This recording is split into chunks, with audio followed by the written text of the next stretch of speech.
Discover La Jolla, where we showcase the jewel of San Diego, and that's La Jolla, California. This morning, I'm very excited to have Carl Blackburn in the studio, Blackburn Jewelers, and learn a little bit about what you do and the services you provide to the La Jolla community. I've obviously known you for at least 6 years, maybe 7 years, as we shared some of the same space there on Prospect when I was doing my real estate business and you had your jewelry business. I left and now you're back at that spot. Is that correct? Yep, that's right. So how long have you been a jeweler, Carl? So, in the business since I was 12. Wow. My dad was in the jewelry business. Okay. And so on weekends and summers, he would take me with him.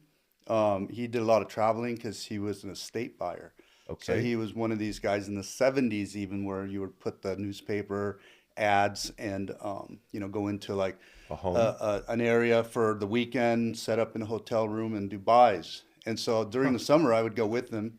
And on the weekend, wasn't very glamorous beginnings, but he had a little spot at the Santa Cruz swap meet. Okay. And so every Saturday and Sunday, he'd wake me up at like 3:30, 4 a.m. To go set up and to get go ready set for the up, big because we'd day. have to get in line, to get and then set up. And we were out there in the dark setting our stuff up. But he had a little gold buying set up there, and he would Okay. buy jewelry. He was the only Okay. gold buyer there, next to the snack bar. And the interesting thing, anything that wasn't gold that he could melt, gold or silver, he would just give it to me. He said, "Do whatever you want with it," because he basically didn't pay, Right. And I would take, like, especially old watches that were gold filled, and I'd put some oil on them, get them running, and I'd put them out for $3 to $5, sometimes $15 if it was a real nice one. Uh-huh. These aren't like Patek Philippe or anything, Yeah. but Yeah. and it's interesting because the farmers, there was a big Mexican farming community, and they would come down there and they'd buy themselves a nice 1940s, tank watch. Right. That looked nice, and it was like $3, and they'd haggle were- for me and and they try to were get it for delighted two. too. But at the end of the day, or at the end of the weekend, I had weekends where I think my biggest weekends were like $300 or $400. It's pretty good for a Yeah. young age like that. Yeah. So flash forward, when did you actually start your own business as a jeweler? So my dad's business evolved more from being a gold buyer, estate buyer, to being Okay. more of an antique jewelry dealer, and he was always an estate jewelry dealer. He always dealt in pre-owned. He was always a Was buyer. that here in San Diego? No, it started in Santa Cruz in California, and he moved to, Oh, that's right, to you said Santa- Miami. He moved to Got it. Miami in like 1987 or something like that. Okay. And so anyway, I worked with him, and in that capacity, I was actually a salesperson for him. So at one point, I was traveling the whole U.S.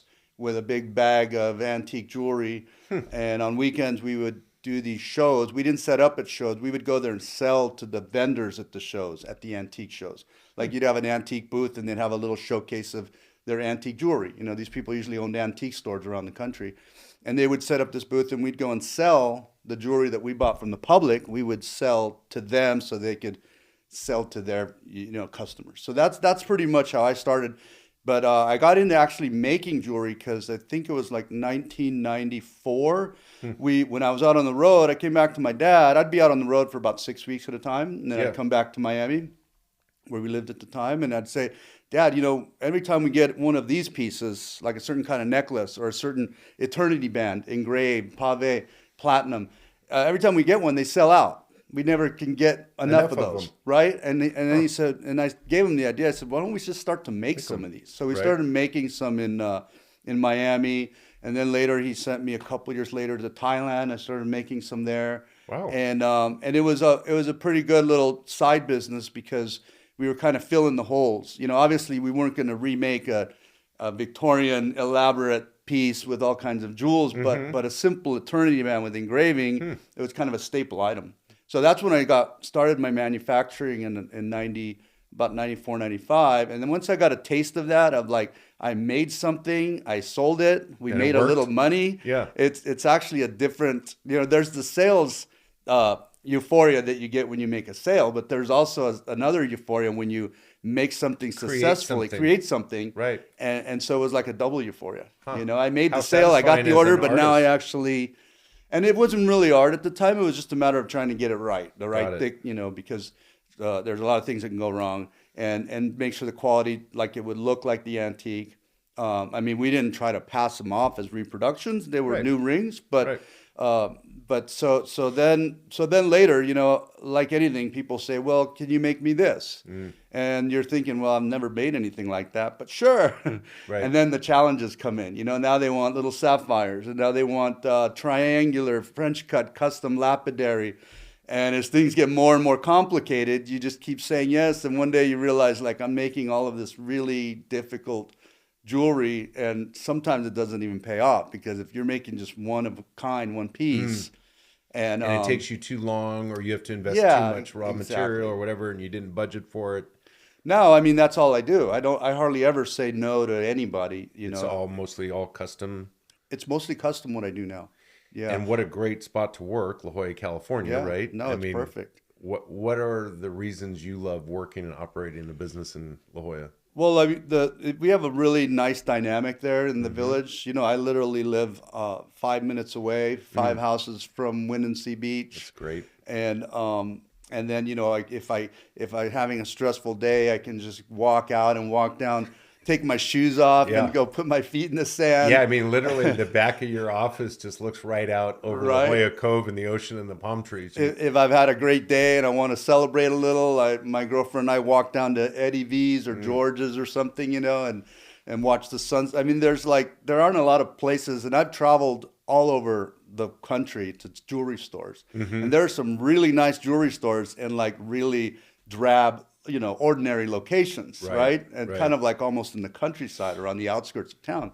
But what we have right there is like, be on I mean, people prospect. look out like next to my building and they Yeah. see the ocean. Yep. And it's like, Yeah. you almost feel like you're in a little town in a seaside town in Italy. Right. And not in California. In fact, That's people great. say that, right? They say this is like Well, you have a the very charming French building, Riviera. that old limestone building. It's very charming with all that wrought iron and the what kind of metal is that on the outside of those vines? Is that a copper or something? Or So you mean the gates? Yeah. It's just a steel gate. yeah, but it's really cool. But I but mean, it actually is funny you said that copper, because the way they've always patinaed it with that green. Yeah. When it gets a little rusty and whatnot, it kind of looks like that old does. copper from a distance anyway.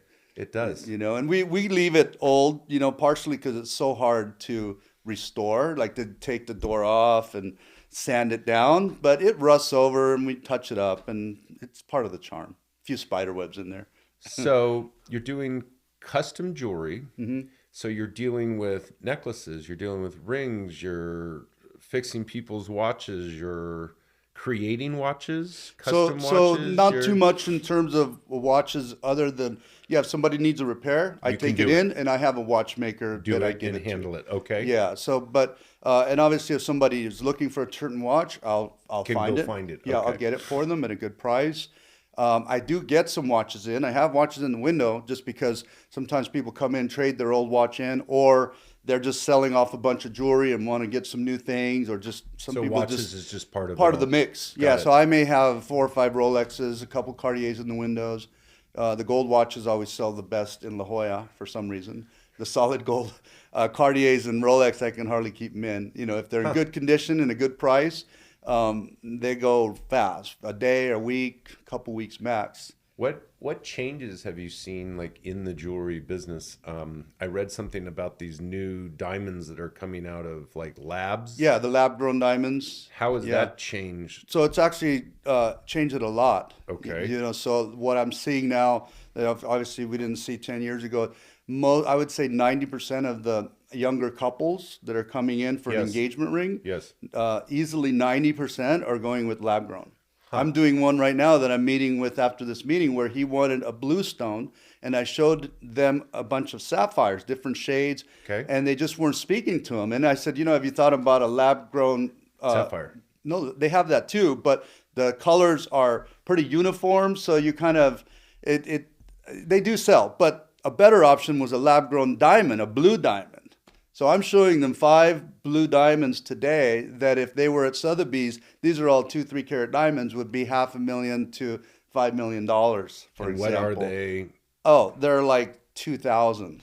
Really? 15 to 2,500 for 2 to 3 carat diamonds. And would a normal person be able to tell the difference? Well, because it's a blue diamond, the average person might assume that it's another kind of gemstone, because not everybody walks around with the fancy blue diamond. Right. You know, you'll hear about them in the news. Yeah, right. But it's a really pretty stone because it has the vibrance of a diamond, and these are all 5 different shades of blue. So I've got sort of a pastel all the way to sort of an indigo blue, but they've got that brilliance. Interesting then. So the whole, I mean, correct me if I'm wrong, it seems like then the whole diamond market has... It's shifting. There's a shift. It's not collapsed. No.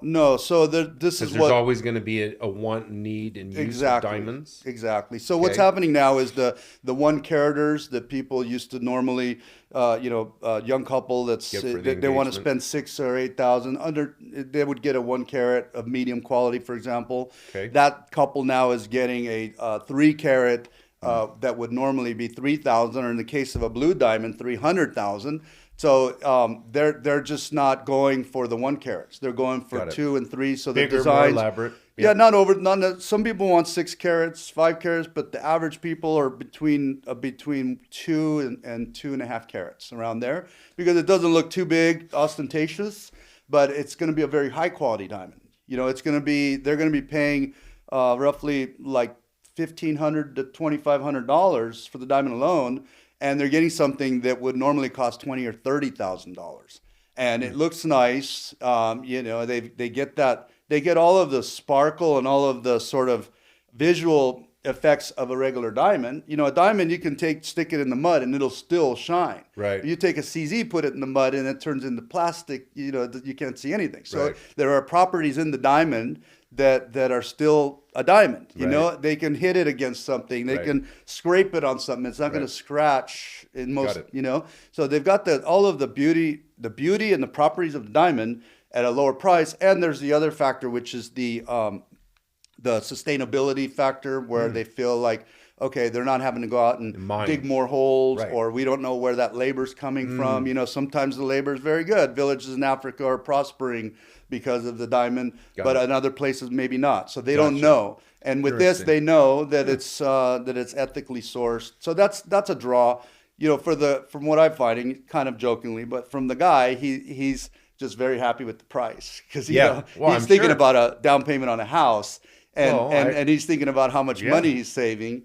You know, $20,000-$30,000, and then she's thinking about more on the ethical side of things, and that she's going to get a bigger, brighter stone. Right. So it's a win-win. I bet. So the difference that's happening now is I do a lot of, like, 1 caraters go for earrings.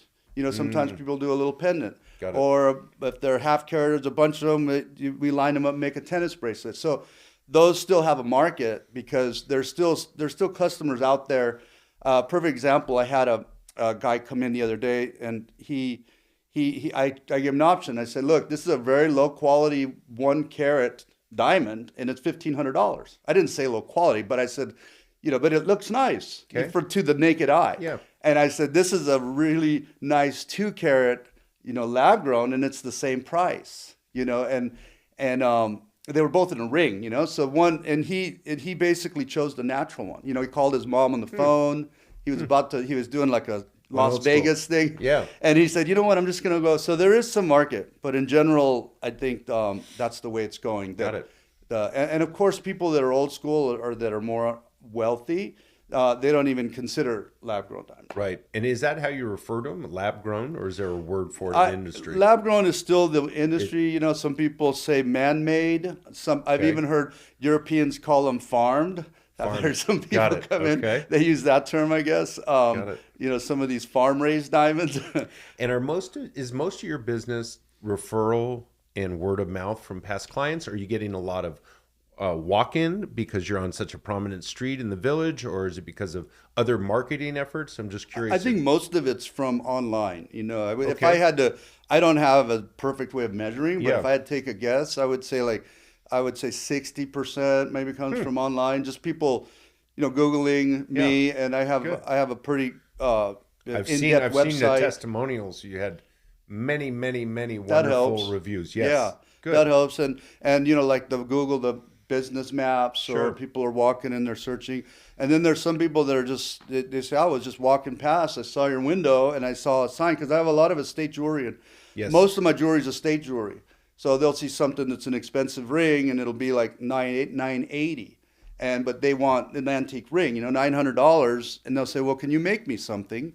And then they'll come in that way. Got it. Like they see that I already have very good Something, prices, yep. and quality jewelry only, and so that's kind of, there's some referrals, some word of mouth, but I would say most of it is either walking, Coming in, or 'cause coming especially on online. the weekends, Yeah. Friday, Saturday. Yeah. I used to be open Sundays, but my girlfriend won't let me work Sunday anymore. Got it. But Fridays, Saturdays, we get a lot of, especially Saturdays. I We bet. have people.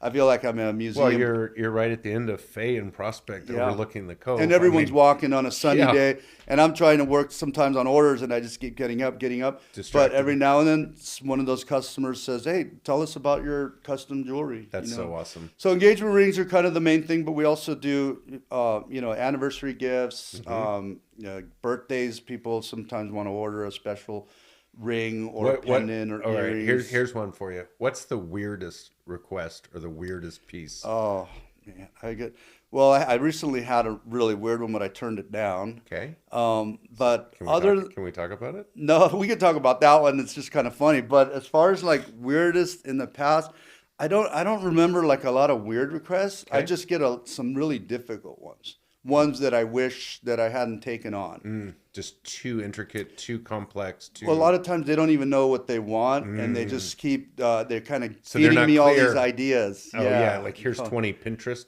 Yeah, shots. I Now call it- go create it. Exactly. And you're like, well, it's like $100,000, so I don't want to make too many mistakes. Can you be a little more Right. descriptive? Yeah, I think I have to be a little more disciplined. Sometimes you just want to.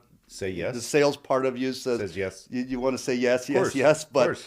but you have to kind of guide them along and be a little more disciplined on that. Mm-hmm. And then sometimes I take it on and wish I hadn't. Got Like it. I'm doing one right now with lots of vines.